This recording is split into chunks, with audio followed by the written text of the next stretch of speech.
What started as the counseling ministry of Central Presbyterian Church has become a nonprofit with over 30 counselors serving clients in almost every zip code in St. Louis, as well as cross-cultural workers around the world.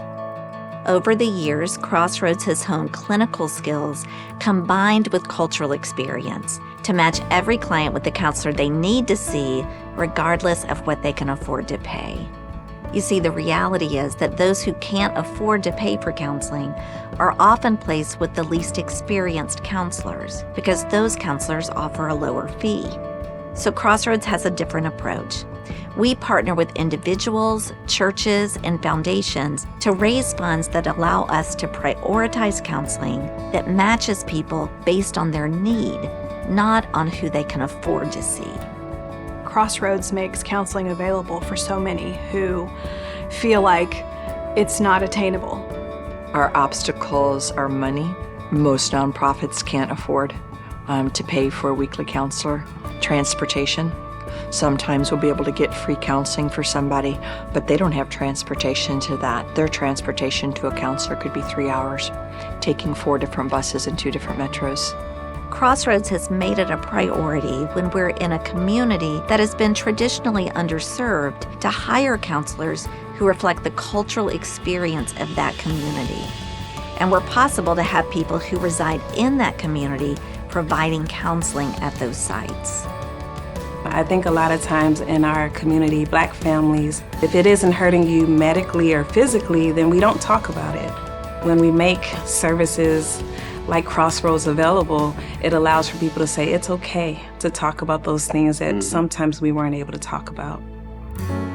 It's a day I'll never forget. My phone rang, and it was a young lady from church saying, "Pastor, you need to get back to the church immediately. There's a body on our parking lot."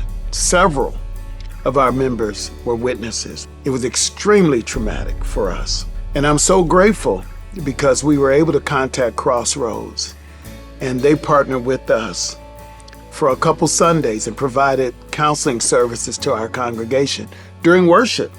Imagine that in a majority African-American context, a counselor standing in the pulpit in our church. Just loved it, so much so that we invited counselors back for more of a therapeutic session that was more private on church property.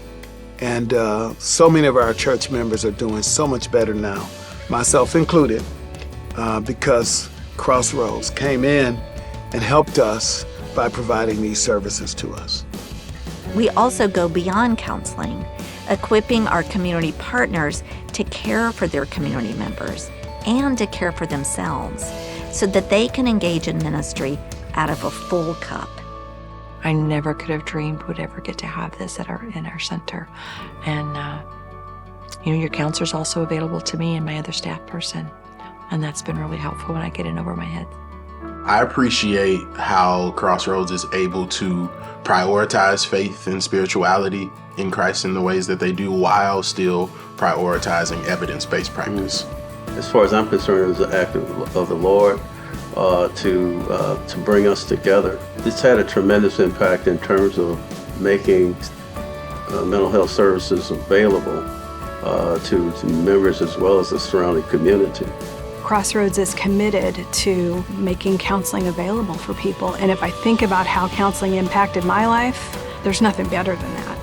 We envision communities where self-protection gives way to love, where connection fosters flourishing, and healing unlocks the door to generations of change.